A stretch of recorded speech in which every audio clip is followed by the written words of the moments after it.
Hello, good evening and welcome to my humble model railway, Bedstead Junction. It's a Sunday night, it's about 8 o'clock, and now every locomotive that's on this railway tonight has got something in common with each other. And you can probably hear by the whizzing of the mechanism of this locomotive that they're all not sort of brand new models, let's say. In fact, most of these models here are probably getting on around about 40 years old. Okay, probably the very, very youngest, and I'll explain to you why that one is the youngest, is probably about 30 odd years old as well. Now, what you can see going around it tonight is a train by Mainline, locomotive by Mainline. It's a 43 double X, and it's a Mogul, so it's got the 260 wheel configuration, and it's going around the track very, very well. I've been doing quite a few repairs on this one. I had it completely to pieces earlier on, and but basically what I've done on this one, it was well, 1 minute it was going fast, next minute it was going slow, and going on and on like that, and I was thinking, well, it's virtually undrivable. So what I've done, I've given it a really good clean, re-oiled it, and also what I've done, and there's something which you can do on locomotives of this age, you can change the brushes and springs, you don't need to put in a whole brand new motor. Wonderful, absolutely fantastic. Okay, and let's take a look at what we've got. Let's say it's a Mainline locomotive.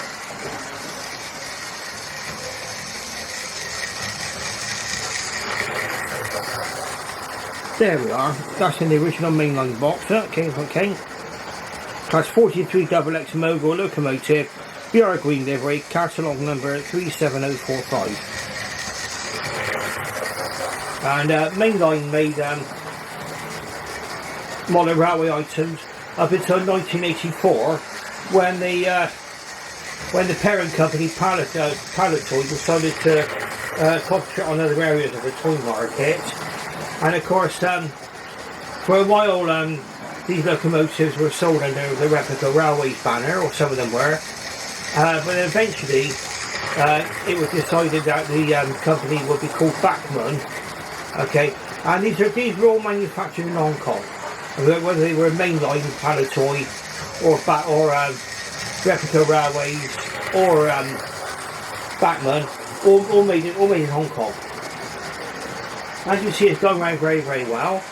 The cost of new brushes and springs, I think probably about a fiver, I think it was, if we include the VAT. So I mean, you can't really go far wrong, can you? I mean, let's be honest about it. And it does take a little bit of practice to change brushes and springs, to be honest with you. The first time I tried it, I had a spring going up into the upper atmosphere. I never saw it again. But you do get the hang of it. And with this one, I've got all the literature came with it. So Mainline Railways literature, complete with instructions. They give a brief history of the locomotive, which you don't always get. Tells you all about cleaning and maintenance. I should remove the body, change the brushes.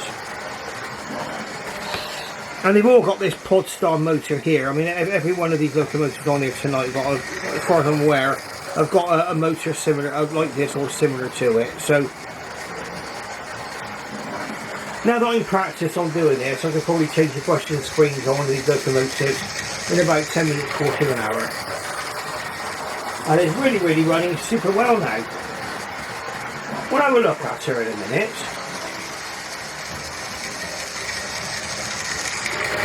Now on this one, you never get tender pickups on the locomotives of this age.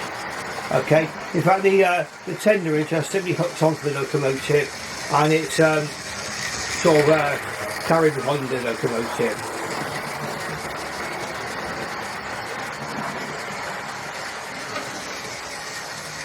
But it's just running in with the new brushes now, and I've given it sort of tried running forwards and running backwards, and it's quite a nice little locomotive now. let's pull her over, shall we? And we'll put her onto the Lazy Susan and have a quick look at her. You can see what the kind of locomotives that people would have in the 1970s and the 1980s. Just let her go back a little bit. Oh, it's really nice now. Now these are very sort of maligned, these models, in my view. I mean, everybody says, oh no, don't split chassis, or you know, and people do sort of are critical of them. They've got very, very few weaknesses, if any. I mean, some people say, well, the axles could go on them. I've only ever had one axle break on one of these locomotives, and that was it as a result of a very, very drastic derailment. But again, I was able to get spare axles, even the driven part with the cog in. I got that quite cheap, about £5 or £6, I think. And so I was able to fit all new axles to one of my locomotives. In fact, the one I did it to, we'll be showing you in just quite shortly now. Okay, so what we're going to do is we're going to get this one unhooked, and we'll have a look on the Lazy Susan.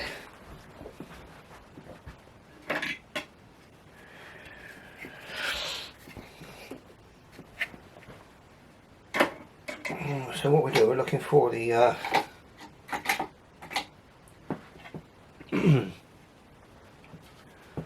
aha, I'm looking at it. Okay, it's quite hot up here tonight, and I think my brain is becoming fried a little.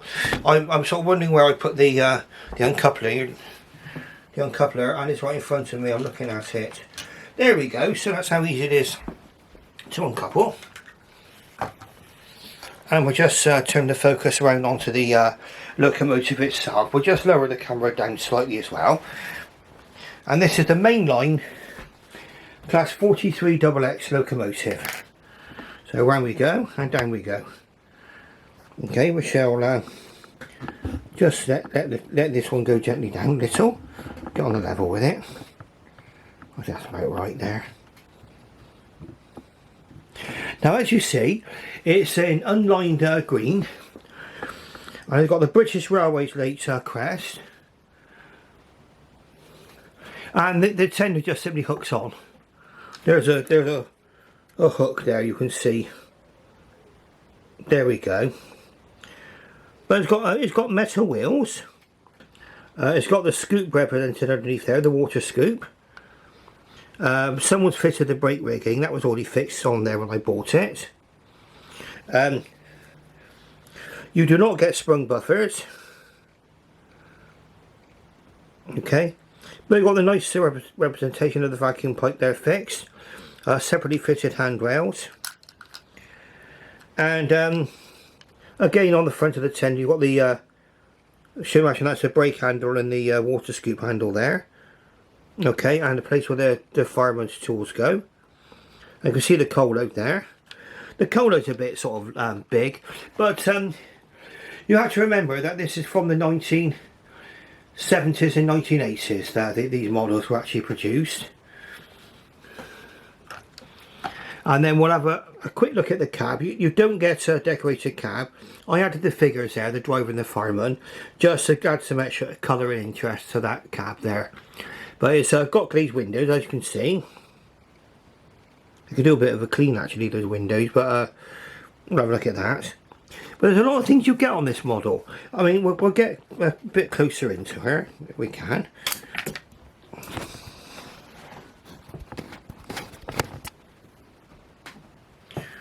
Right, okay.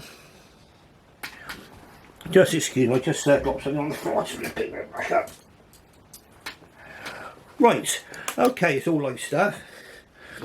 So as you can see, it's got the cab number on the side. It's got a lovely lining on the cylinders there, so it is partially lined. Okay, got a nice representation. You don't get a copper cap chimney. These chimneys on the Moguls were painted black. Okay, and on some of the GWR locomotives they were, but you still get the brass safety valve cover represented, and you also get the whistles there represented as well. I think probably looking at the whistles there, it's hard to tell whether it's plastic or metal. Well, they look okay to me, considering the age of the locomotive. Nice handrail going round. Nice. I mean, that's quite fine for quite fine handrail for its time. And but you can clearly see from here the 260 wheel configuration. We'll just turn around onto the front of the locomotive here. You can see that they've added the number on the front here. That's lovely. And again, the buffer beam, no sprung buffers. The mainline style coupling, which usually they fit onto almost anything really as you're going around. And then we'll move on to the other side of the locomotive here, and we'll just add the tender back on for effect, I think. Let's take a look. Bear with me just a moment. And here we go, that's the tender back on again. Right, so on this side, you've got a representation of the reversing rod and everything else there. Again, you can clearly see the wheel configuration on there, cab number, and the BR Lates crest. And these were quite new. They were very successful, these locomotives. I mean, they did survive a particular project on the Great Western Railway. I mean, they were designed originally by George Jackson Churchward. These have been given a collet style cab. You see the cab is more enclosed, and it's got the side window. Churchward cabs, never, as far as I'm aware, never had side windows. Okay, so that's how you can tell the difference between the different models of locomotive. But again, very nice, very nice. You've got the separately fitted handrails on there and everything. So a good representation of a locomotive of this class. And you have to bear in mind, you can pick these up relatively inexpensively.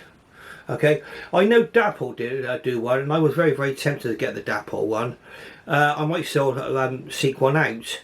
But for tonight, we're going to be concentrating on purely on split chassis locomotives. Now, a split chassis is basically that. It's got a chassis.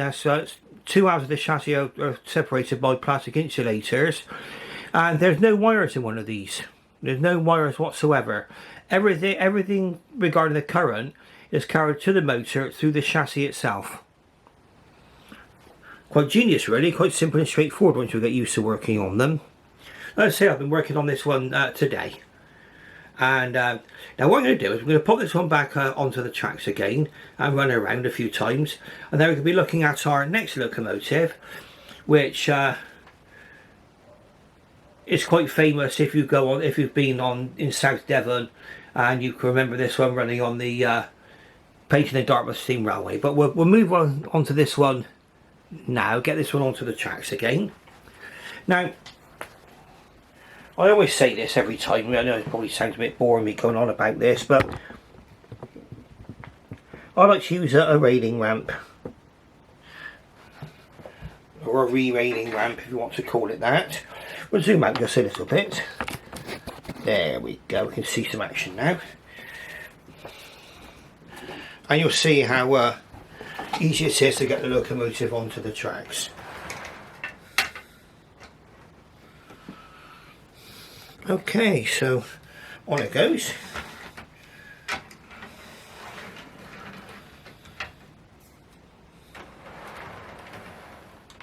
There we go, that's all coupled up nicely. And we shall let her run around the tracks just a couple of times before we run her back in. And I'll have a sip of my coffee while you watch the locomotive in action. And bear in mind, these have got brand new brushes, brand new springs, and it's all still running in.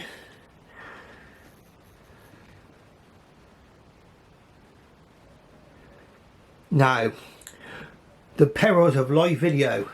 It may need a nudge to get it going. Okay, let's give it a go. There we go. Just need to touch it, magic touch, off it goes again. Remember, it's still running in. And once these brushes have settled in, the springs and everything else, it'll be fine. Excellent, there we go. Didn't even need to push from behind, just a little shove from the side, and off it went.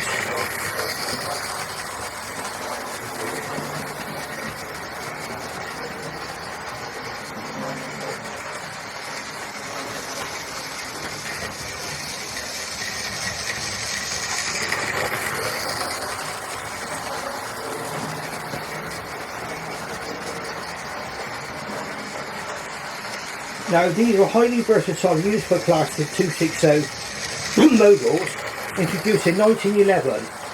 The design arose from Churchwarder's art of a new range of types of operating secondary services, or types for operating secondary services.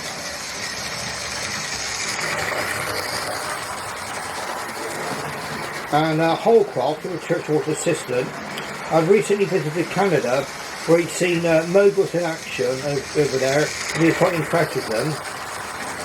So with this in mind, Churchwarder instructed him to prepare drawings for the new 260 with 5 and 8-inch wheels and outside cylinders and a standard number 4 boiler, using as many standard parts as possible.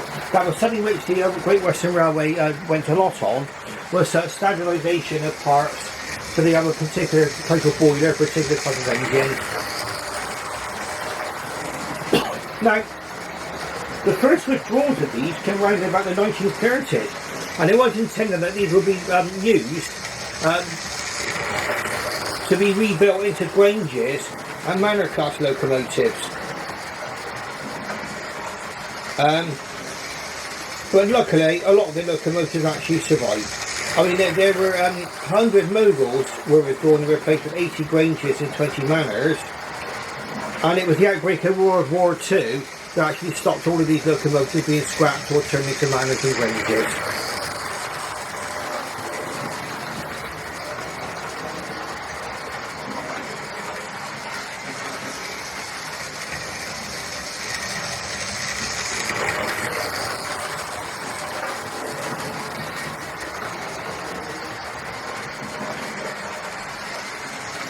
Now number 5322 is actually preserved, okay? It's preserved, according to the information here, which would have been back in 1984, okay, or before, it was actually preserved by the Great Western Railway at Didcot. And number 9383 was on the Severn Valley Railway. That's at the time of this production of this particular model locomotive. So it looks as if at least 2 of these have survived. I think they're very nice locomotives. They've got a real advantage actually, because they're a smaller locomotive. They're perfect for a smaller layout like this. Because by the time you've added the locomotive and 3 coaches, I mean, I'm lucky here. My sidings can just about accommodate 2 trains. As long as I don't use the BR Mark 1 coaches, which are a little bit too long for it really. But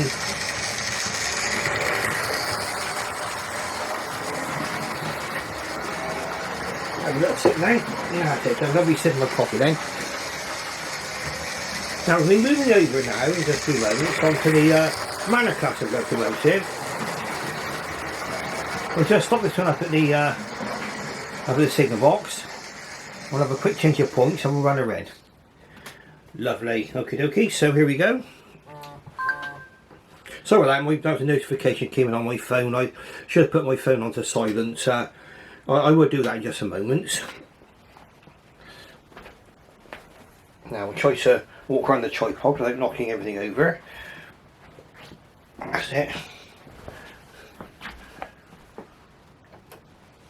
It's like doing a dance to get around this tripod. Here we go. Okay, right. Now then, we'll watch her go into the station now.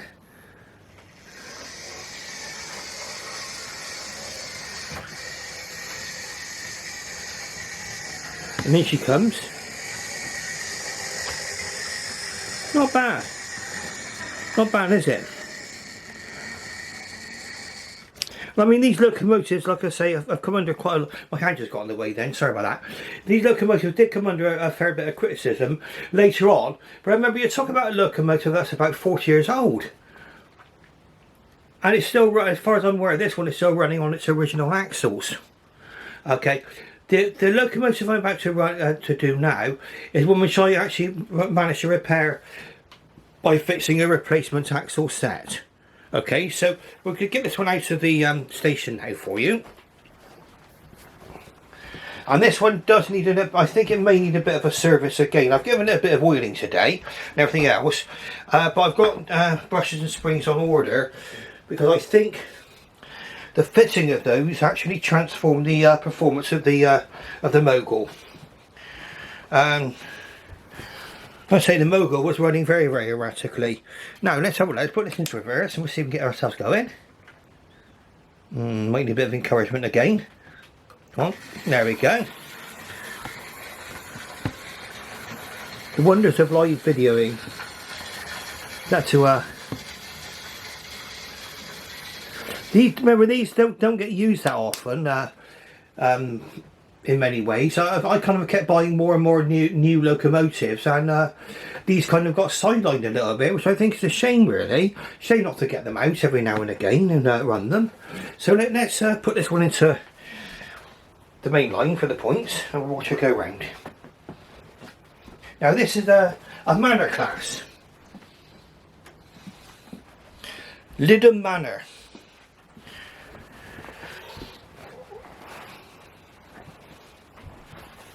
I say some of you may have memories of travelling behind this one on the Page and Dartmouth Steam Railway. There we are, just picking up speed now, lovely. Watch it go round. There we are, and actually picking up speed now. Beautiful, look at that. This one is a 460 locomotive. And the Manor class was the smallest of the 460s built for the Great Western Railway. There were 30 built, and they were built for where there were more extreme weight restrictions. That was always a problem for locomotive engineers, was that they had to make locomotives light enough to be able to ride on certain parts of the Great Western Railway.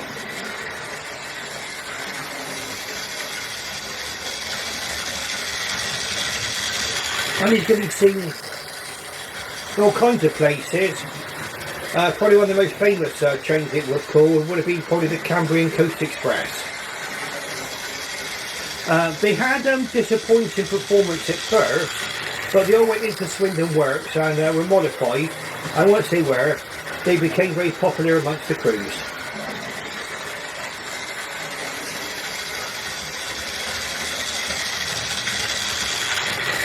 Now, of the 30 which are built, quite a lot actually survived due to preservation. And a lot of that, I mean, a lot of whether or not a locomotive goes into preservation could be down to a lot of different factors. I mean, one was after withdrawal, where they were actually sent to be scrapped, because if they were lucky enough to be sent to Guy Woodham's yard in Barry, they would have probably sat there while he was busy cutting up wagons, and a lot of locomotives survived because of that. The Manor Class 460, designed by Charles Benjamin Collett in 1938, as part of a policy to replace the existing 260 with 440 locomotive, with a range of 460s capable of mixed traffic use. The Manor was a final lightweight design needed to implement the speed.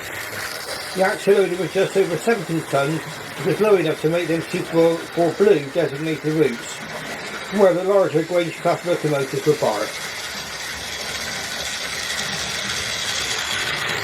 And the first 20 were actually constructed from withdrawn Moguls, the ones you just saw going around there. And if the Second World War not intervened, this policy would have continued. A further 10 Manors were constructed in 1950. The Manor boiler proved to be a poor steamer, and the Manors were not considered too successful until a series of tests were made in 1951-52. And changes to the drafting arrangements transformed the steamer performance of the boiler.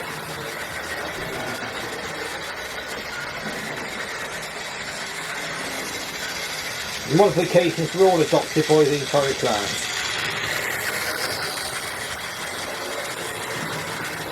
Being a lightweight 460, the Manors would go where formerly only 260 and 440 locos were allowed. The Manors were remembered for regular use on the Cambrian Coast Express. There we go. Revitalised in 1954, when they were turned out in immaculate condition, being extremely popular with their crews. But so to the 6, do you think that's quite a good proportion, isn't it? Quite a good proportion were actually preserved.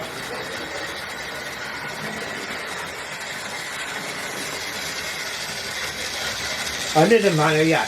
is actually preserved on the Darts Valley Railway, which it did actually appear on the Occupation of Dartmouth Steam Railway. It was on for quite some time. So you see, nice little runner who runs around. It was actually hesitating on points, okay? I remember these have got no tender pickups or anything else, so they rely on the 3 axles for pickup. They've got no standard pickups. The pickup from the for the current for the motor comes directly from the wheels onto the chassis, and then from the chassis into the motor.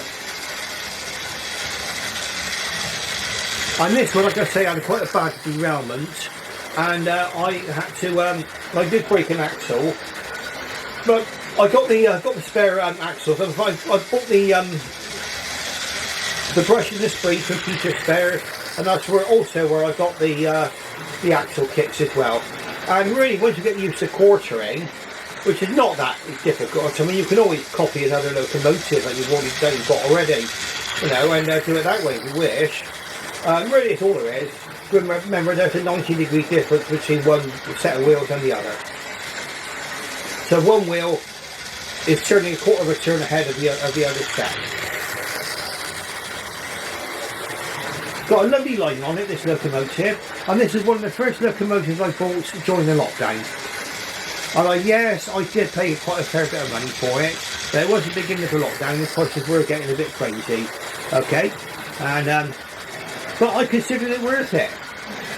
Of course, at the beginning of the lockdown, I was picking my hobby back up from the 1990s, really, and early 2000s, and when I was actually previously involved in the hobby, these locomotives were quite recent and quite a common sight on people's layouts. So I don't think I've got any problems with the running of this one at all, not now. I mean, it's I don't think I'll be worrying about changing the brushes and springs, not quite yet on it. But I have got some spare sets on order.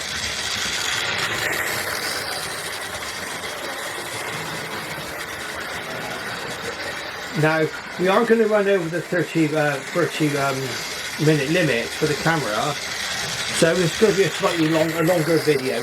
So, I mean, I think that for those of you who sort of bear with me and stay through to the end, I hope I can maintain your interest till the end of my videos.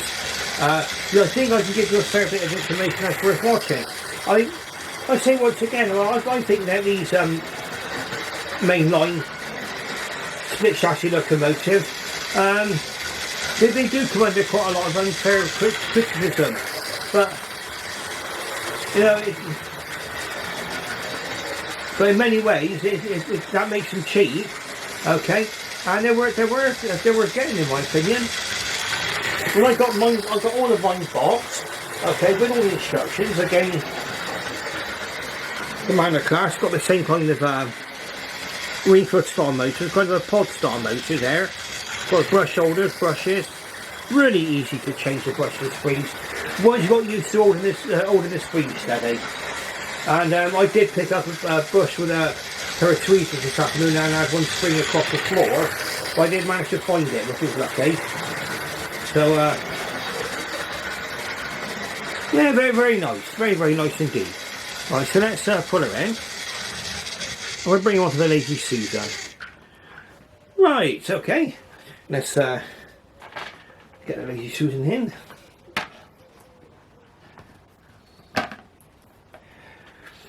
And again, the tender is fits to the locomotive in exactly the same way. So there's no actual pickups there or anything like that. Okay, so we'll just get the coupler, uncoupler. Ooh, there we go. Easy peasy.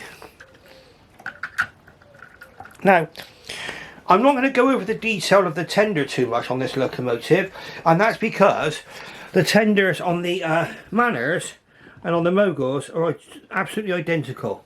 And on this one they are. I can swap these two tenders round and you wouldn't notice a difference, okay? They're exactly the same. Now, let's have a look at some of the things that you get with this locomotive now. Okay, mainline. Now, when the mainline started... I'm sorry, there might be a slight lack of continuity. I was about to say, when Mainline started to produce these locomotives, they must have been again a bit of a game changer. I mean, the amount of detail you've got for the day is absolutely superb in my opinion.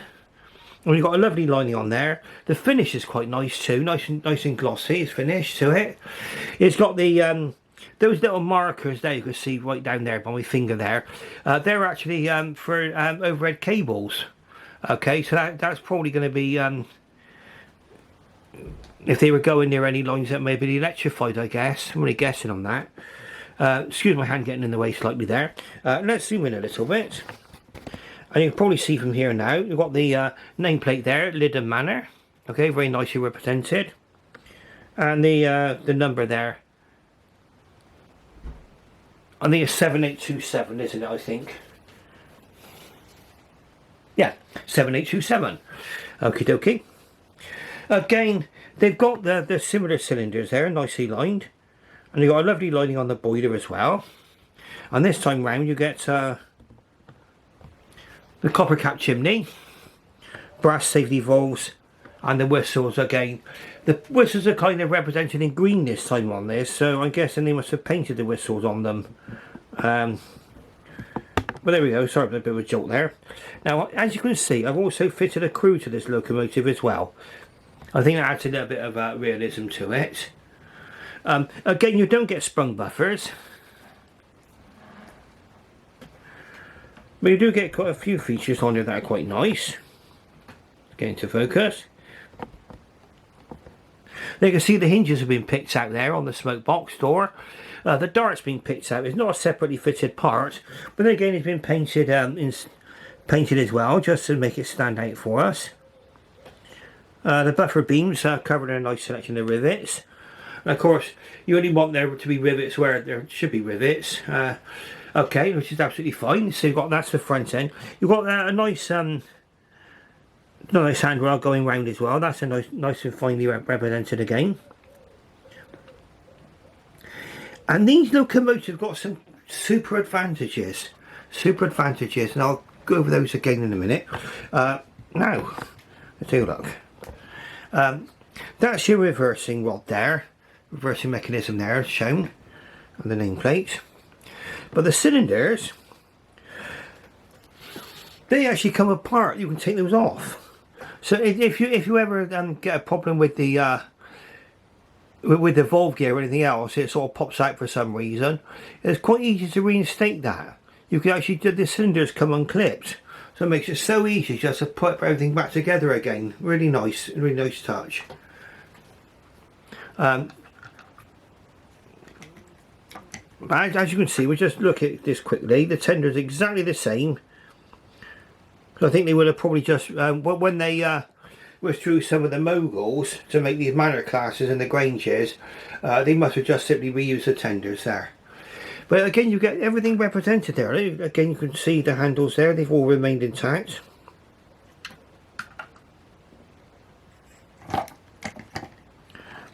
You get the black cab again, got detail in there, but I've added a driver and a fireman just for extra interest to it. Nice lining around the cab, you can see there. Beautiful. A lovely locomotive. Okay, now what I may do is I may make a separate video quite soon regarding the other two locomotives on here. So we will be sticking to a mainline split chassis theme.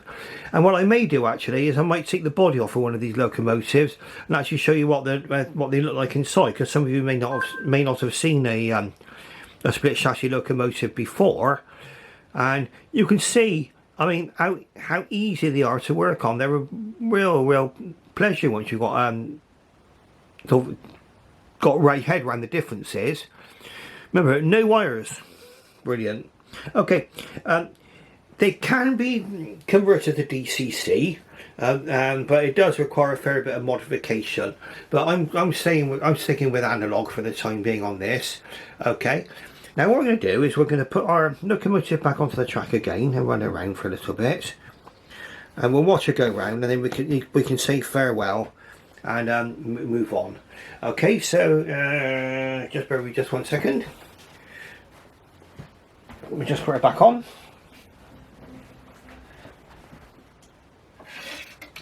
And then I'm going to shoot a separate video of the 2 tank engines which are over there, and I might do that tonight.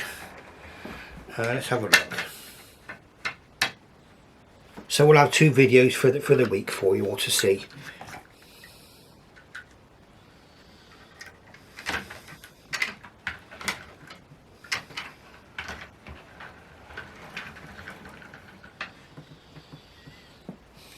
Okay.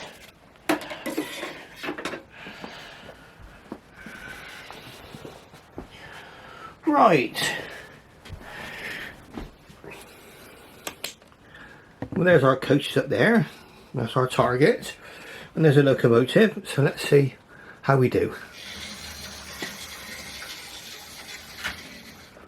Okay. Has it coupled? Have we coupled? Now, it's me being a clumsy on the controller. Don't blame the locomotive for that. I'd say they're a little bit noisier. You can hear the mechanism going around there, chugging away. But I don't know. I think it adds to the character. Got to look at things positively. I think very, very nice 460 locomotive here. The lightest of the 460s. Built to go where no other 460 could have gone before, but it was light enough to do it. Okay, now then, I should bid you farewell on this particular video now. So if you like what you see, please press the thumbs up button. If you're not subscribed yet, please subscribe. You don't need to pay a subscription, it's totally free. So, it just means that you'll be alerted to future videos. And press that bell and click on all content, okay? And you can watch now, perhaps imagine our manor class here now, whizzing down the Cambrian coast. Okay, so I should bid you farewell, and bye-bye.